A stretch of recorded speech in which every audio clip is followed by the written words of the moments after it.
Seguimos con otros temas. Una fuerte alza sufriría las cuentas de la electricidad, la cuenta de la luz. Un aumento que sería gradual desde julio. Esto al menos es lo que advierte la consultora Valgesta. Conversamos de este tema precisamente junto a uno de sus directores, Andrés Romero, también ex secretario ejecutivo de la Comisión Nacional de Energía. Andrés, un placer. Muchas gracias por acompañarnos. Hola Nicolás, gracias a usted por la invitación. ¿Por qué a su juicio se daría estas alzas en las cuentas de la luz, en las cuentas de la electricidad?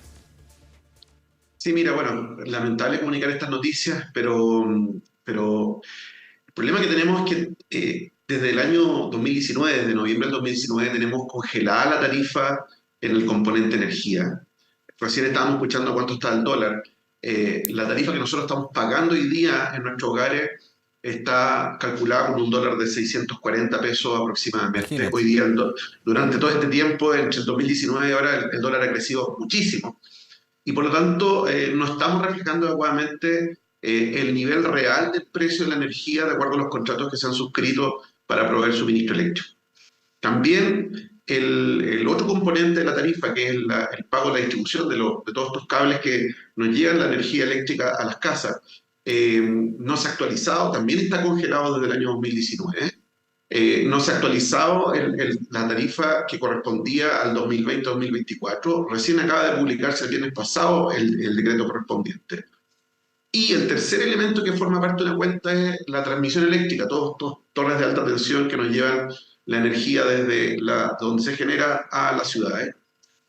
Y en este caso también le impacta fuertemente el dólar y otros componentes de su campo.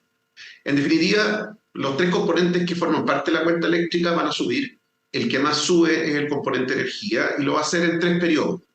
¿Por qué? Porque hace poco se aprobó una ley en el Parlamento, una ley que viene a normalizar las tarifas, a descongelar las tarifas Claro. como le contaba que están actualmente hoy día. Y en Pero el que no sea fondo de para golpe, que no digamos, de una. exista, claro, para que no exista un incremento, digamos, en un mismo momento tan fuerte de las tarifas, se decidió que en el decreto que se va a publicar próximamente, en junio probablemente, se va a actualizar a IPC, el valor de la energía. En agosto, perdón, en septiembre, octubre, tiene que darse un segundo decreto donde se le va a aplicar el dólar, que, como ya te dije, el cambio es bastante brutal. Sí, claro. Y en enero próximo del 2025 debería publicarse, añadirse a las cuentas un cargo de 22 pesos por kilowatt hora consumido, que es el que va a pagar la deuda. Todo este congelamiento de tarifas lo que nos significó fue acumular una deuda de 6.000 millones de dólares, o sea, 2 puntos del PIB, que vamos a tener que empezar a pagarla a partir de este año, y para eso se instauró un cargo especial para que empecemos a pagar esa deuda. Por lo tanto, todos estos incrementos, tanto de la energía como del valor de la distribución, como de la transmisión, lamentablemente generan una noticia de que si yo me paro en el valor de hoy y proyecto lo que voy a pagar en enero, febrero del próximo año, el aumento en la tarifa es de un 63% aproximadamente. O sea, si yo estoy pagando hoy día 20.000 pesos, en enero del próximo año debería estar pagando el orden de los 32.000 pesos. Claro. Si es que las autoridades dictan los decretos correspondientes en la fecha en que la ley lo determina. ¿Tiene margen la autoridad para de alguna manera no llegar a ese aumento que es gradual, digamos, pero que finalmente es de un 60%? A ver, el margen que existe tiene que ver con que en la ley de normalización tarifaria se instauró un subsidio eléctrico. Ese subsidio va a beneficiar, según lo que señaló el gobierno en su momento, a 1.100.000 familias tiene un fondo de 120 millones de dólares, de los cuales 100 millones de dólares son aportados por básicamente los clientes libres del sistema eléctrico, 20 millones de dólares por el Estado. Ese subsidio no va a bajar la cuenta. Lo que le va a significar a los beneficiarios de este subsidio es que las cuentas les va a subir aproximadamente en un 26%, ya no un 63%, en un 20 y tanto por ciento, lo que también es bastante. Sí.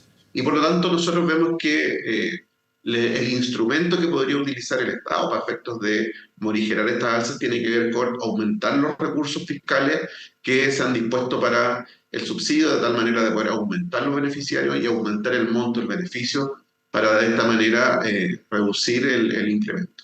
Claro, porque finalmente la deuda se mantiene, digamos, y hay que ir saldándola. Andrés, te voy a pedir que nos esperes un minutito en línea para seguir hablando de este tema que es muy relevante, pero bien, retomamos la entrevista con el director de la consultora Bargesta, Andrés Romero. Andrés, muchas gracias por esperar ahí con la información que tenemos desde la región del Biobío. Estábamos comentando lo que van a hacer estas salsas que ustedes proyectan con datos bien concretos, digamos, con este congelamiento que se ha hecho de las tarifas de las cuentas de la electricidad. Ahora, te hago la pregunta. Uno de ellos, tú decías, un factor va a ser el reajuste por IPC. El primero, por lo menos ahora tenemos una inflación que está muy por debajo del 14% que llegó en algún minuto. El tema del dólar es otro tema, porque cuando se congeló la tarifa estaba en 600 pesos y ahora ha estado durante un buen tiempo sobre 900 pesos. Ese va a ser un impacto fuerte, ¿no?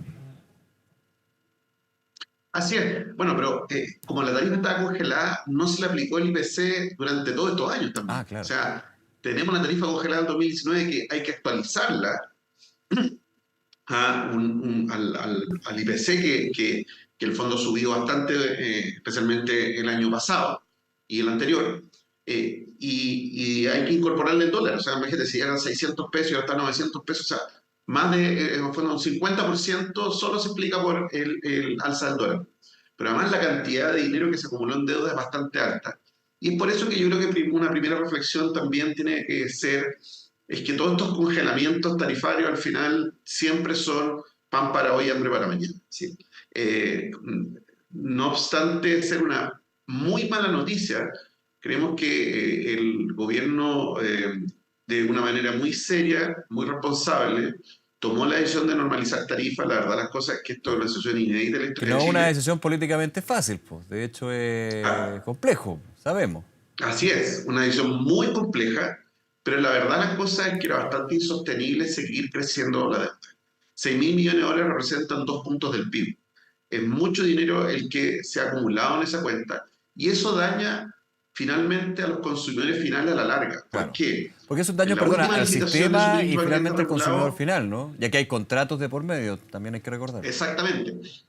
Lo que pasó en la última licitación de suministro al cliente regulado, participaron pocas compañías, apenas 5 ofertas, eh, se subieron los precios respecto a licitaciones anteriores y finalmente los agentes empiezan a incorporar estos riesgos.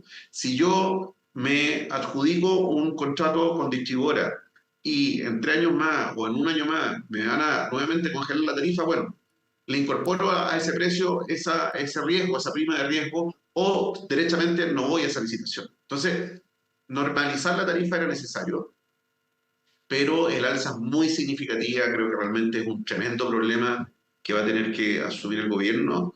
El instrumento ya lo creó en la ley, que es el subsidio, pero de todas maneras, ¿no? Un subsidio no puede llegar de manera universal, el salto es bastante fuerte para aquellas familias que no van a tener acceso al subsidio, pero incluso, como ya te decía, las familias con subsidio se va a ver un incremento superior al 20%, por lo tanto, creo que todavía el gobierno tiene un camino que tomar en relación a cómo enfrentar este problema de la tarifa eléctrica.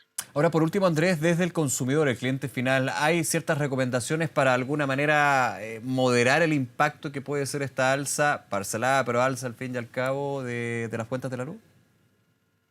Bueno, siempre el camino del uso eficiente de la energía es lo principal. Si las familias están pensando en comprar un refrigerador, que ojalá sea un refrigerador con etiqueta A más, si está cambiando las luces, que empiece a comprar luminarias LED, van a ser más caras, pero el ahorro que significa Claro. un LED versus incluso una lámpara reflectante compacta es enorme. Eh, por lo tanto, creo yo que el consumo stand-by, mucha gente no lo sabe, pero todos estos aparatos que uno deja conectados y que tienen una lucecita roja, Consumo vampiro. significan más o menos el 10% de tu cuenta. Entonces, hay distintas estrategias que uno debería empezar a tomar en una especie de economía de guerra para poder enfrentar estas alzas enormes. Pero básicamente quiere decir que en el fondo no hay un mal uso de la energía y que, digamos, se utilice tecnologías que son eficientes que hoy día están disponibles en el mercado. Andrés Romero, nuevamente, muchísimas gracias por acompañarnos, por la espera y comentarnos este tema que hay que tenerlo más que en consideración, tenerlo clarito para ir viendo cómo se va desarrollando. Gracias nuevamente, Sí, Andrés. gracias a usted, lamento comunicar malas noticias, No, está pero bien, pues creo sí, que también es importante que todos los consumidores sí. nos podamos informar anticipadamente respecto a cómo viene este tema. Esa es la idea. Gracias, un abrazo, que estés bien. Chao. Nos vemos, chao.